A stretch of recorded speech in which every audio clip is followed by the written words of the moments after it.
All right, Cam, who do you think would be one player that you would be the least surprised marches into spring practice as a true freshman and just has jaws dropping all over the place?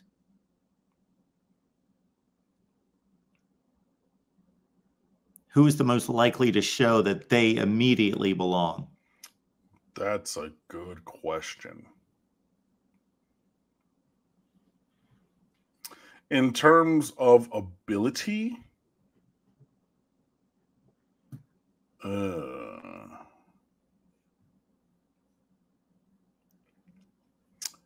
terms of ability and opportunity, as in their position is not as stacked on the roster this year as other years. I don't know if he's going to wear number 0 in college, but he did in high school. 4-star, borderline 5-star safety, Zaquan Patterson from Chaminade.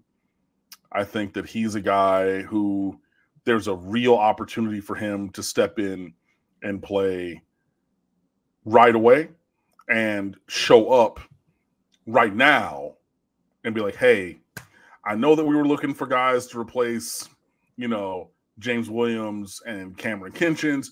We're looking, I'm one of those guys. So just letting you know, I think that he's in a prime position, both from his own talent and the outgoing talent, you know what I mean? Or that has been removed from the roster for that. I think that JoJo Trader, his high school teammate, another borderline 4-star, 5-star player at the wide receiver position, has the opportunity to step forward. Incredibly talented kid, man. Oh, man. And, I've been bemoaning the loss of Jeremiah Smith, elsewhere in the world of recruiting, which is true, but two things can be true at the same time because JoJo Trader is nice with it, and he has the ability potentially to step up. So could Nye Carr, the slot receiver. He's more of a slot than outside.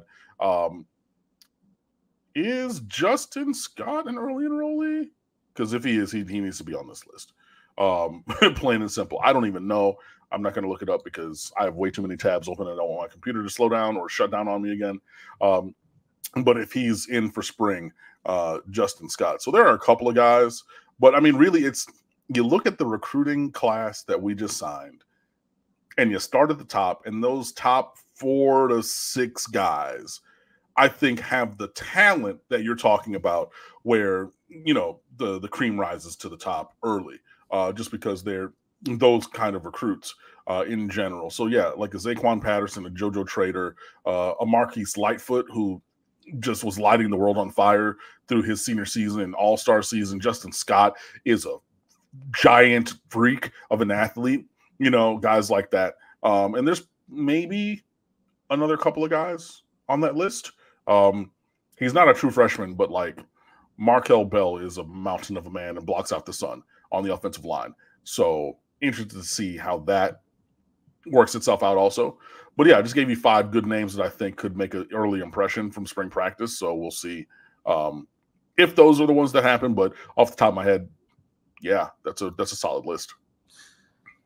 When I pose that type of question and hear that type of response, my mind goes to, I wonder how an upperclassman that can play, not talking about a program player that knew from the start where their place was, that they were just going to fill in on the scout team and do those sorts of things. But I'm talking about a good player, a solid starter, let's say, not a great player, solid starter, how they process or how their ego takes a hit when they've been in the program for 3-4 years. They're going into a senior season, let's say, and let's say they could vie for an NFL draft position, but some true freshman just shows them up almost immediately. I mean, look, it happens.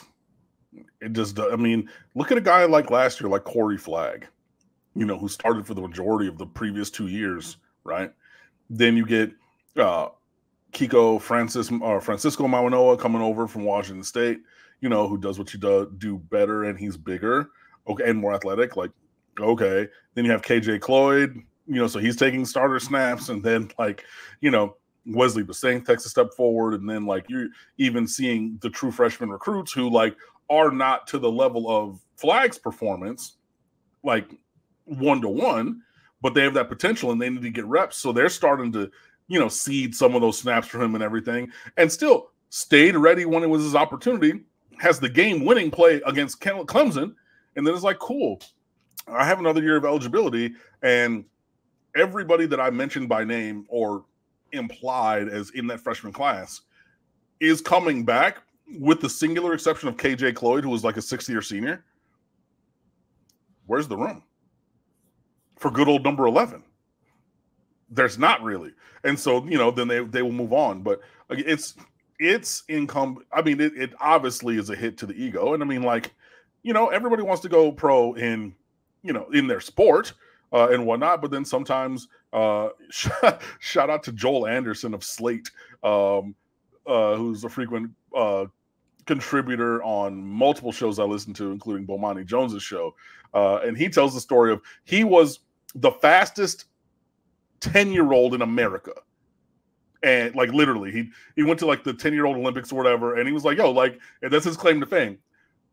Played running, he's from Texas, played running back, went to TCU, and Gary Patterson famously called him out in a, he's told this story many times, you go look it up on whatever show, called him out in a team meeting or at practice and was just like, yeah, so you got this and this and this, and then you got Anderson here with these cement feet or whatever. And like, again, this is for a guy who's like, I'm the fastest 10-year-old in America. I'm a speed player. Da, da, da. And Gary Patterson calls him out for having cement feet, right?